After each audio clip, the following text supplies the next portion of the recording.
अरे गजब हो गया, गजब हो गया। जगन्नाथपुरी के मंदिर में आज सुबह सुबह इतनी भागदौड़ क्यों मची है? पंडा पुजारी इधर से उधर भाग रहे हैं, किसी के हाथ में गर्म पानी है तो कोई वैद्यों को बुलाने जा रहा है। बात क्या है? भीतर जाकर देखा तो दृश्य ही कुछ और है। हमारे कालिया ठाकुर जो कल तक सोने के आभूषणों में लदे हाथी जैसी चाल चल रहे थे, आज कंबल ओढ़कर लेटे हैं। बलभद्र जी पूछ रहे हैं, अरे क्या हुआ तुझे? तो जगन्नाथ जी ने अपना पेट पकड़ रखा है। मुंह बनाकर बोले, दाऊ दादा आज तो प्राण निकल रहे हैं। उई माँ, बहुत जोर का दर्द है पेट में। इतने में वहाँ लक्ष्मी जी भी आ गई। उन्होंने आते ही प्रभु के माथे पर हाथ रखा और डांटते हुए बोली, कल तो मेरी एक नहीं सुनी, बड़ा ठंडा ठंडा पानी चाहिए था ना। लो अब आ रहा है आनंद। जगन्नाथ जी रजाई से मुंह निकाल कर बोले, देवी यहाँ जान निकल रही है और तुम्हें ताने मारने हैं। अरे कुछ औषधि तो दो। फिर धीरे से बोले, वैसे थोड़ी रबड़ी मिलेगी क्या? लक्ष्मी जी ने घूर कर देखा, रबड़ी? चुपचाप लेटे रहो, अभी वैद्य जी कड़वा काढ़ा लाएंगे।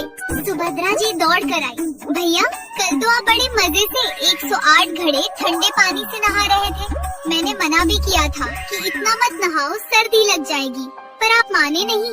ऊपर से वो भर भर के मालपुआ और लड्डू खा लिए। अब देखो भूख तो। ठाकुर जी एकदम मासूम बच्चे जैसे सजल नेत्र करके बोले, अरे बहन अब डांटो तो मत।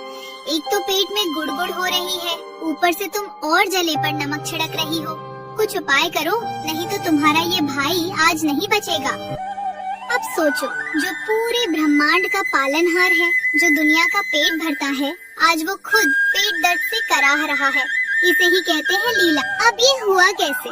थोड़ा पीछे चलते हैं। कल थी ज्येष्ठ पूर्णिमा, गर्मी का समय था। जगन्नाथ जी का मन हुआ कि भैया बहुत गर्मी लग रही है, आज तो जी भर के नहाऊंगा।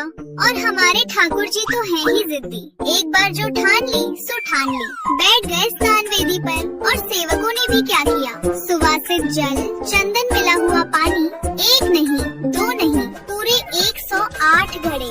सोचो जरा, 108 घड़े ठंडा ठंडा पानी प्रभु के सिर पर डाल दिया। ठाकुर जी मजे ले लेकर नहा रहे थे। और डालो और डालो, आहा बड़ा आनंद आ रहा है। भक्त भी खुश, भगवान भी खुश। लेकिन हद तो तब हो गई जब नहाने के बाद भूख लगी। अब गीले बदन में ही प्रभु ने देखा कि 56 भोग सामने रखे हैं। जगन्नाथ जी ने सोचा, नहाने के बाद भूख तो जोर की लगी है, और लग गए खाने। कभी रसगुल्ला, कभी मालपुआ, कभी खिचड़ी, खाते गए।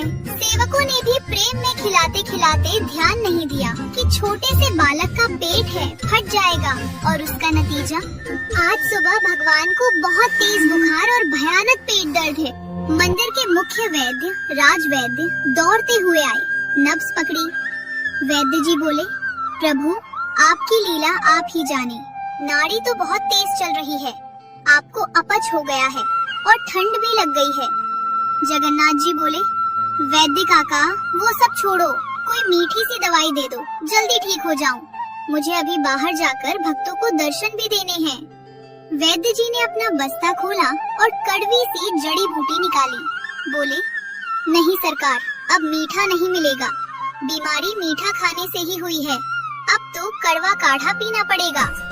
जगन्नाथ जी ने जैसे ही काढ़े का नाम सुना, कंबल के अंदर मुंह छुपा लिया। नहीं, मैं नहीं पीऊंगा। तभी वहाँ माँ समान एक बुजुर्ग सेविका आई। उनकी आंखों में आंसू थे। प्रभु की ऐसी हालत देखी नहीं जा रही थी। वो पास बैठी और प्रभु के माथे पर हाथ फेरा। जगन्नाथ जी का शरीर तप रहा था। प्रभु ने धीरे से आंखें खोली और बोले, माँ बहुत पीड़ा हो रही है। माँ बोली, मेरी लला तुझे नजर लग गई है, दुनिया भर की नजर उतारने वाला आज खुद बीमार पड़ा है, तू चिंता मत कर। उसी रात जब जगन्नाथ जी दर्द में कराह रहे थे, तो उन्होंने स्वप्न में उस माँ समान सेविका और राजवैद्य को निर्देश दिया। ठाकुर जी बोले, देखो अब मुझे ये घी, दूध, मलाई, 56 भोग ये सब मत खिलाना, मेरा पेट बहुत भारी हो गया है। अब अगले 15 दिन तक मैं बीमार रहूंगा। सेविका ने पूछा, तो तो आप क्या पाएंगे प्रभु? भूखे रहेंगे क्या? जगन्नाथ जी मंद मंद मुस्कुराए, बोले, नहीं माँ, भूखा नहीं रहूँगा, लेकिन अब मुझे केवल फुलुरी तेल से मालिश चाहिए और खाने में केवल फलों का रस और जड़ी बूटियों का पानी। अगले दिन से मंदिर के कपाट बंद हो गए। बाहर भक्त रो रहे हैं, अरे हमारे जगन्नाथ जी कहाँ गए? दर्शन क्यों नहीं हो रहे? तो पंडा जी बाहर आकर बोले, अरे शोर मत करो, हमारे लाला बीमार हैं, उन्हें बुखार आया है, आराम करने को कहा है, 15 दिन तक कोई दर्शन नहीं। अंदर का दृश्य बड़ा ही प्यारा है। कल्पना कीजिए, वो जगन्नाथ जो सोने के बर्तनों में खाते हैं, अब एक साधारण मरीज की तरह सफेद कपड़े पहनकर लेटे हैं। वैद्य जी आते हैं, नीम की छाल, दशमूल आरिष्ट और जड़ी बूटियों का काढ़ा बनाकर लाते हैं। वैद्य जी कहते हैं, लीजिए प्रभु, पी लीजिए। जगन्नाथ जी नाक सिकोड़ते हैं, छी कितना कड़वा है। दाऊ दादा आप पी लो थोड़ा सा। बलराम जी हंसते हैं, बीमारी तुझे है, दवाई मैं पीऊं, चुपचाप पी ले।